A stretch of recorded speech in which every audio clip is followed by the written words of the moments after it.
Hello friends, welcome back to motor refined. আমি আপনাদের host and দোস্ত অরিন্দম ঘোষ, আর আজকে আপনাদের জন্য ফাইনালি নিয়ে চলে এসেছি all new 2025 Hero Karizma XMR 210 combat addition.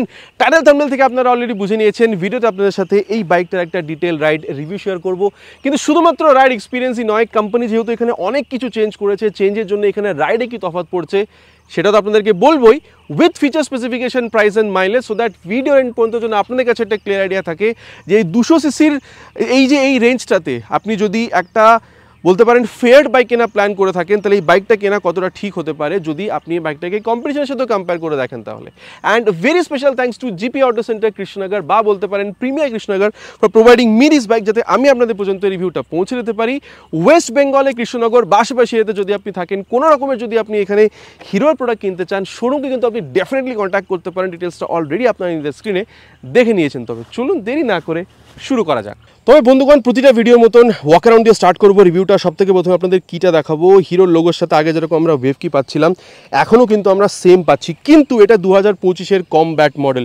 তো চেঞ্জেস বলতে পারেন 3-4টে বড় চেঞ্জ এখানে হয়েছে, তো সেটার ব্যাপারে সব থেকে আগে আপনাদের সাথে ডিসকাস করবো। দেখুন, কালারটা তো আপনারা বুঝতেই পারছেন যে সব থেকে প্রথমে এই কালারটা আপনাদের এখানে একটা চেঞ্জ আপনারা দেখতে পাচ্ছেন। এর সাথে আমি বলে দিই আপনাদেরকে, আগে যেটা আমরা রেড, ব্ল্যাক বা বলতে পারেন আইকনিক ইয়েলো কালার পেতাম, ওটাতেও কিন্তু এই চেঞ্জেসগুলো কোম্পানি পুশ করেছে। এবার কী কী এখানে দিয়েছে সেটা আপনাদের এখন আমি বলছি, কিন্তু যেহেতু কালারটা সব থেকে বড় চেঞ্জ আপনি দেখতে পাচ্ছেন, আপনাদেরকে একবার 360 ভিউ দিয়ে দিই। এখনই কিন্তু এখানে বৃষ্টি পড়েছে, so please excuse me for this.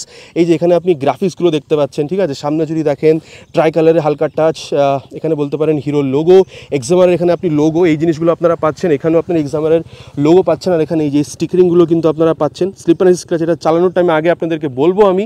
আর তারপরে ট্যাঙ্কেও এই যে এই লোগোগুলো কিন্তু আপনারা দেখতে পাচ্ছেন।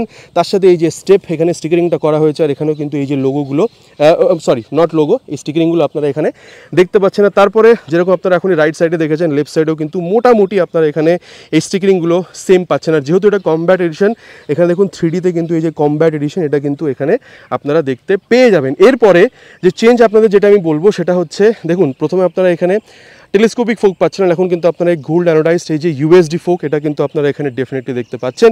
এটাও কিন্তু একটা বড় আপনি বলতে পারেন এখানে চেঞ্জ হয়েছে with this reflector mounted on it. আচ্ছা, এরপরে যদি আপনাদেরকে আমি চেঞ্জের ব্যাপারটা বলি, সেটা হচ্ছে এর মিটার কনসোল। মোটামুটি বলতে পারেন যে এক্সপালস 210-এর মতন একটা মিটার কনসোল আপনারা এখানেও পেয়ে যাচ্ছেন। এই যে অন করলেই দেখতে পাচ্ছেন এই যে হিরোর সাথে এখানে এই যে একটা ব্যাকগ্রাউন্ড দিয়ে Karizma XMR live the legend, এটা আপনারা পাচ্ছেন। এখানে ট্যাকোমিটার পাচ্ছেন, আর বলতে পারেন coolant temperature, fuel gear sensor, এখানে স্পিডোমিটার, ওডোমিটার, এগুলো পাচ্ছেন। এখানে গিয়ার পজিশন সেন্সার আছে, তারপরে টগল করার জন্য বাটনগুলো আছে। এটা যদি আপনি এখানে লং প্রেস করেন এই বাটনটাকে, তাহলে এই যে এখানে বাইকে গেলে আপনি ট্রিপ 1, ট্রিপ 2 দেখতে পাচ্ছেন, ঠিক আছে। এগুলোতে কী কী পাওয়া যাবে সেটাও আপনাদেরকে দেখিয়ে দিই। এই যে জিনিসগুলো আপনারা এখানে দেখতে পাবেন। তারপরে ব্যাটারি যেটা আছে সেটাও আপনি ভোল্টেজটা এখানে দেখতে পাবেন। আর তারপরে ডিসপ্লেতে যদি যান, অ্যাপিয়ারেন্সে গিয়ে আপনি এখানে অটো, ডে বা নাইট সেট করতে পারেন। Auto illumination class D headlamp আপনি পাচ্ছেন, যেটা আগে আপনাদেরকে আমি দেখাবো। মানে লাইট কম হলে যদি অটোতে সেট করা থাকে এখানে, আপনি এখানে হেডল্যাম্পটা যেটা ওটা জ্বলে যাবে। আর তারপরে এখানে ডে নাইট এই ব্যাপারটা আছে। আর ডিসপ্লেতে যদি ব্রাইটনেসে যান, তাহলে এই যে অটো, লো, মিডিয়াম, হাই এগুলো করতে পারবেন। উইডগেটসে যদি যান, যেহেতু এটা Bluetooth enable digital meter console, Bluetooth যদি আপনি এখানে দেখুন, এই হিরো অ্যাপটাকে যদি মোবাইলে ডাউনলোড ইনস্টল করে থ্রু ব্লুটুথ যদি এখানে কানেক্ট করে রাখেন কনসোলটার সাথে ব্লুটুথটাকে, তাহলে এখানে কিন্তু আপনি turn button navigation, call, SMS, music, এই জিনিসগুলো আপনি এখানে ইউজ করতে পারবেন। তারপরে ডেট অ্যান্ড টাইম, এটাকে আপনি এখানে সেট করতে পারবেন। 24 ঘন্টা ফরম্যাটেও দিতে পারবেন। ইউনিটসগুলোও কিন্তু আপনি এখানে চেঞ্জ করতে পারবেন, ঠিক আছে। আর তারপরে যদি দেখেন কানেক্টিভিটি, আপনাদেরকে অলরেডি আমি এখানে বললাম এই যে ব্লুটুথ অন বা অফ করতে পারবেন। আর অ্যাবাউটে যদি যান, রাইডার ইনফো আছে, রাইডার ইনফরমেশন, আর এই যে সফটওয়্যার ভার্জনটা আছে, ঠিক আছে। তারপরে ডিসক্লেমার কী বলছি সেটা আপনাদেরকে আমি এখানে দেখিয়ে দিই। আচ্ছা, এর বাদে এখানে কিন্তু কোম্পানি এটাও ক্লেম করছে যে রোড, প্রো আর র্যালি তিনটে কিন্তু আপনি এখানে মোডও পাচ্ছেন, ABS মোড, ঠিক আছে। আচ্ছা, এগুলো আপনাদেরকে আমি কমপ্লিটলি বলে দিচ্ছি। ABS-এর বলতে পারেন এখানে ব্লিঙ্ক করছে, সাইড স্ট্যান্ডটা যেহেতু পড়ে আছে ওটা দেখাচ্ছে, then engine malfunction light, and then এখানে যেহেতু এখানে বলতে পারেন হ্যাজার্ড ল্যাম্পটা অন করা আছে, ওটা ব্লিঙ্ক করছে। নিচে হচ্ছে বলতে পারেন ফিউল গ্যাস সেন্সার, ঠিক আছে। এরপরে মোবাইল চার্জিং পোর্ট আপনি এখানে আগেও পেতেন, এখনও পাচ্ছেন। সো এই জিনিসটা। আচ্ছা, এরপরে আরেকটা জিনিস আপনাদের বলি, প্রাইস যদি দেখেন মোটামুটি আগের থেকে 20,000 to 23,000 ইনক্রিজ হয়েছে। এবার এক্সাক্ট প্রাইসটা আপনাদেরকে এখনই বলছি, কিন্তু তার আগে আপনাদের দেখিয়ে দিই যে ওভারঅল আমরা এখানে জিনিস কী কী পাচ্ছি।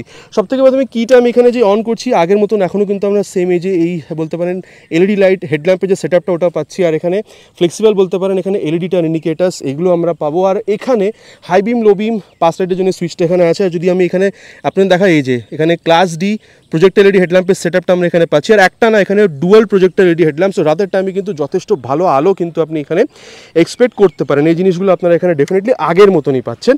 আর তারপরে এখানে যদি আপনি দেখেন, অলরেডি আপনারা দেখিয়েছি এখানে এখন ইউএসডি যে ফোক সেটা আপনারা পাচ্ছেন। ডুয়াল চ্যানেল ইবিএস আগেও পেতাম, এখনও পাচ্ছি।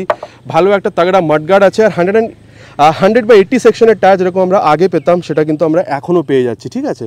সাথে এখানে 17 ইঞ্চেসে অ্যালয় হুইল যেরকম আগে পেতাম এখনও পাচ্ছি। আর এই যে এখানে দেখতে পাচ্ছেন স্টিকারিংগুলো আছে, ডুয়াল চ্যানেল বলেছি অলরেডি, আগেও ছিল এখনও আছে। আর আগের মতন এখনও 300 mm এর এই যে পেট্রোল ডিস্ক এটা আমরা পাচ্ছি। Petal design helps in heat dissipation during braking, যাতে ব্রেকিংটাকে আরও ভালো করা যায়। এবার দেখুন এখানে সাসপেনশন যে চেঞ্জ হয়েছে টায়ার বা ব্রেকের সাথে কতটা কি এখানে ইফেক্ট আসছে রোডে চালানোর টাইমে, সেটা আগে চালানোর টাইমে আপনাদেরকে বলবো। আর এখনও কিন্তু আমরা এখানে বাইব্রেক ক্যালিপারই পাচ্ছি।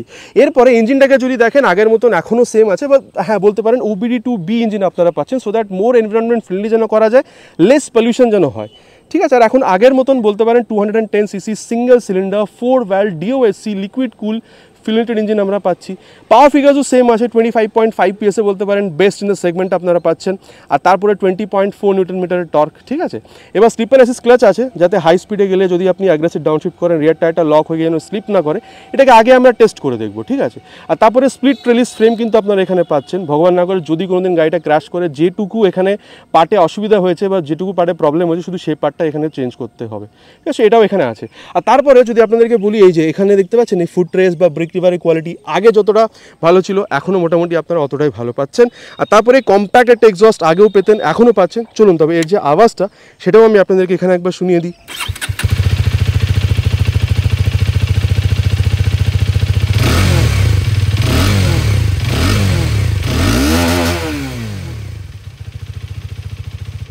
মোটামুটি আওয়াজটা আপনারা শুনে নিয়েছেন, কীরকম আপনাদের লেগেছে নিচে কিন্তু প্লিজ কমেন্ট করে জানাবেন। আর আগের মতন এখনও কিন্তু আমরা এই যে টেল ল্যাম্পটা সেম পাচ্ছি, ফ্রন্টের মতন সেম বলতে পারেন flexible LED turn indicator, number plate লাগানোর জায়গা, রিফ্লেক্টারের ওপর এখানে একটা লাইট জ্বলছে নাম্বার প্লেটটাকে ইলুমিনেট করার জন্যে।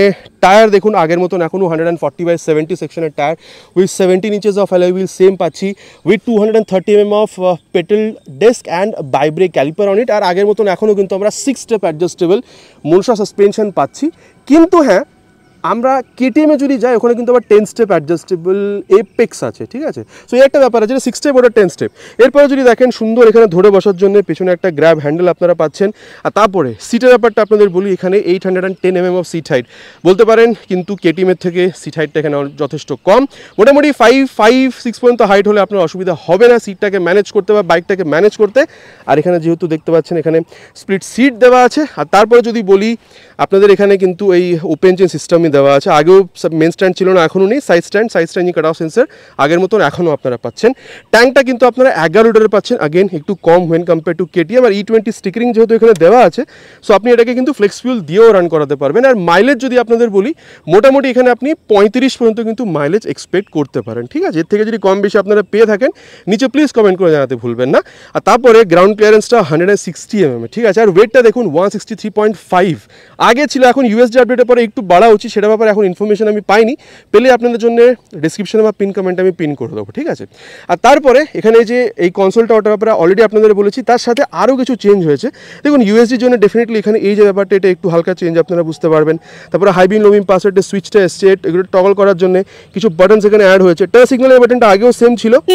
হর্নটা খুব বেশি লাউড আমি বলবো না, কিন্তু হ্যাঁ এই যে এখানে বলতে পারেন যে হ্যাজার্ড ল্যাম্পের সুইচ আগেও পেতাম, কি সুইচ স্টার্ট সুইচ একসাথে ইন্টিগ্রেট করা আছে। এক্সস্ট সাউন্ডটা আপনাদেরকে আমি এখানে অলরেডি শুনিয়েছি। এবার দেখুন মিররটাও আগের মতনই আছে। এবার কত ভালো আপনি রিয়ার ভিউ পাচ্ছেন ওটা কিন্তু আগে আমরা চালানোর টাইম এটার ব্যাপারে ডিসকাশন করবো, ঠিক আছে। দেখুন আমি জানি you people are waiting for the price of it. দেখুন অলরেডি বলেছি আগের থেকে এখন মোটামুটি আপনি এখানে 22-23 টাকা বেশি পে করছেন। আগে মোটামুটি আপনি 2,18,200 রুপিস পর্যন্ত পে করতেন, আর এখন মোটামুটি আপনারা 2,41,000 পর্যন্ত পে করছেন। সো ওই রকমই বলতে পারেন মোটামুটি 22,000-23,000 টাকা পর্যন্ত কিন্তু একটা প্রাইস ইনক্রিজ আপনারা এখানে এখন দেখতে পাচ্ছেন। সো মোটামুটি কথা বলা হয়ে গেছে যে আমরা এখানে কি পাচ্ছি না পাচ্ছি। চলুন তবে রাইডে যাওয়া যাক, অ্যান্ড দেন দেখি এই যে চেঞ্জগুলো হয়েছে তার জন্য রাইড আমরা এক্স্যাক্টলি কি তফাৎ বুঝতে পারছি। তবে বন্ধুগণ এবার রাইড রিভিউটা শুরু করি of this 2025 new Hero Karizma XMR 210 combat edition. সিটে বসার সময়তে দেখুন মোটামুটি হাইট অলরেডি বলেছি 5.5-5.6 পর্যন্ত হলে ভালো হয়। রিয়ার ফিট 8 ফুট পেগ, একটু কিন্তু আপনাকে হালকা ঝুঁকতে হচ্ছে। এবার ইউএসডির মডেলে আসার পরে আমার মনে হচ্ছে আপনাকে আগের তুলনায় একটু বেশি ঝুঁকতে হচ্ছে, ঠিক আছে। তারপরে সিট ইজ কমফোর্টেবল, স্পেশিয়াস। হ্যাঁ দেখুন, স্পোর্টি বাইকসও খুব বেশি আপনি এখানে স্পেস ফর পিলিয়ন পাবেন না, কিন্তু ঠিকঠাক স্পেস আপনি পেয়ে যাবেন, ঠিক আছে। আর চলুন তবে এবার এটার যে রাইড সেটাকে এখানে স্টার্ট করা যাক। ফার্স্ট গিয়ার, সেকেন্ড গিয়ার, এই দেখুন এই যে টর্ক যে ব্যাপারটা দেখছেন এখানে কিন্তু আপনি যথেষ্ট ভালো পাচ্ছেন, ঠিক আছে। এবার দেখুন ভাইব্রেশনের ব্যাপারটা আগে আমি অ্যাক্সিলারেশন টেস্ট করব, তারপরে আপনাদের সাথে কথা বলবো, ঠিক আছে। কিন্তু এটা বলতে পারি যে আপনি যদি এখানে ইনিশিয়াল ইমপ্রেশনটা দেখেন আমার মনে হয় যথেষ্ট ভালো। আপনি পিলিয়ন বা হালকা ফুলকা লোড থাকলেও আপনার সাথে আপনার এখানে কোনো অসুবিধা হচ্ছে না, ঠিক আছে। আর তারপরে দেখুন আমি বলবো যে ক্লাচটা এখানে স্লিপ অ্যান্ড অ্যাসিস্ট ক্লাচ আছে, তার মানে তার জন্য যেখানে খুব বেশি সফট সেটা নয়, তবে হ্যাঁ যেহেতু আছে এখানে, চলুন তবে এটাকে টেস্ট করে আপনাদের আমি দেখিয়ে দিই। মোটামুটি এটাকে 60-70 স্পিডে নিয়ে যায়, আর এই যে 70-এ গিয়ে এই যে 4 থেকে 3 থেকে 2 চলে আসলাম, আর ক্লাচটা পটপট ছেড়ে দিয়েছি। এখানে কি কোনো রকমের এখানে রিয়ার টায়ারটাকে স্লিপ করলো? একদমই কিন্তু করেনি। সো এটা আপনার একটা হাই স্পিডে আপনার সেফটি বাড়াচ্ছে। যদি হাই স্পিডে থাকেন, সামনে কিছু চলে আসে, ইঞ্জিন ব্রেকিং করার জন্য পটপট গিয়ার ডাউন করে যদি ক্লাচটা ছেড়ে দেন, রিয়ার টায়ারটা লক বা স্লিপ হবে না। সো এখানে আপনার সেফটিতে ডেফিনেটলি এটা অ্যাড হচ্ছে। আর তার সাথে দেখুন যদি আপনি গিয়ার শিফটিং দেখেন, আমার মনে হয় আগের মতন এখনও আছে, খুব বেশি আপনাকে এফর্ট দিতে হচ্ছে না। আপ বা ডাউন শিফট কিন্তু আপনার ইজিলি হয়ে যাচ্ছে, স্মুথনেসের এখানে কোনো অসুবিধা আপনার হচ্ছে না, ঠিক আছে। তবে চলুন এবার যে অ্যাক্সিলারেশনটা সেটাও করা যাক, বিকজ আমরা ক্লাচ গিয়ারের ব্যাপারে কথা বলছি, তারপরে এটার যে পারফরমেন্স সেটার ব্যাপারে আগে আপনাদের সাথে ডিসকাশন করছি। Will start with 3 horns, kept it on first gear.